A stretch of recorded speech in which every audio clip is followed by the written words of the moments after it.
নমস্কার, সবাই কেমন আছেন? রয়েস ইন দ্য ইউএসএ পেজে আপনাদের সকলকে স্বাগতম। আজ আপনাদেরকে কাতার এয়ারওয়েজের ফুড রিভিউ দিব। আমাদের ২টা ফ্লাইট ছিল। প্রথমটা ছিল ঢাকা টু কাতার, মোটামুটি সেটা ৬ ঘন্টার ছিল। সেকেন্ডটা ছিল কাতার থেকে ডালাস পর্যন্ত প্রায় ১৭ ঘন্টার। ২টা ফ্লাইটের মধ্যে ৫ বার খাবার দিয়েছিল। তার মধ্যে ৩ বার ছিল স্ন্যাক্স আইটেম আর ২ বার ছিল ভারী খাবার। স্ন্যাক্স আইটেমের মধ্যে ছিল জুস, চিপস, কুকিজ, চকলেট, চা, কফি, পাউরুটি ইত্যাদি দিয়েছিল। আর ভারী খাবারের মধ্যে ছিল চিকেন, রাইস, পনির, ডিমের অমলেট, ডিজার্ট, ফল এগুলা।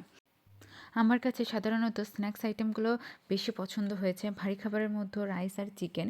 এছাড়া আমার খুব একটা তেমন ভালো কিছু লাগেনি। ডিজার্ট আইটেম একদমই পছন্দ হয়নি।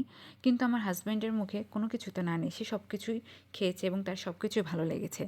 এখানে ২-৩ ঘন্টা পরপরই আমাদেরকে খাবার দিচ্ছিল। কিন্তু এমন না যে ২-৩ ঘন্টার মধ্যে আপনারা আর কিছু খাইতে পারবেন না। অবশ্যই এয়ার হোস্টেসদের কাছে আপনারা যখনই স্ন্যাক্স আইটেম চাইবেন ওরা আপনাদেরকে দিবে। এখানে এয়ার হোস্টেসদের ব্যবহার খুবই আন্তরিক ছিল। যখন যেটা আমরা চেয়েছি তারা আমাদেরকে হেল্প করেছে। বাই দ্য ওয়ে কিছু স্ন্যাক্সের আইটেম বেঁচে গিয়েছিল। আসার সময় ব্যাগে ভরে নিয়ে আসছি। কারণ আমরা বাঙালি, এছাড়াও ফ্রি জিনিস পেতে কার না ভালো লাগে।